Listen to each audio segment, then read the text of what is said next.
The do-while loop is a variation of the while loop. A do-while loop will always execute the entire code block once before checking if a condition is met.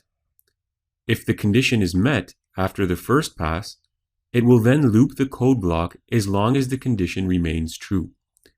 Let's take a look at an example to illustrate this.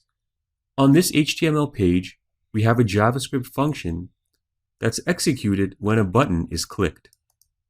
We can see the onClick event in our button element that triggers the function named myFunction.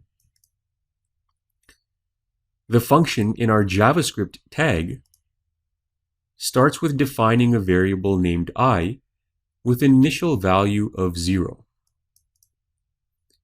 Then we have the syntax for our do-while loop.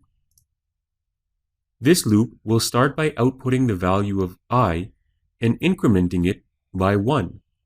It will continue to loop and increment as long as the value of I is less than 10. We can see this condition defined in our while parameter. Let's click the button to see the result. We can see the loop starts at 0 because that's the initial value of I. The value of I is then incremented.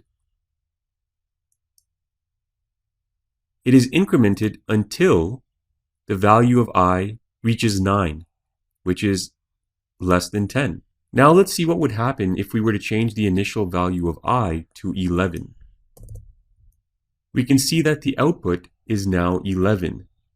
This is because the loop executed once, but it does not execute again because this condition is no longer met after the first pass.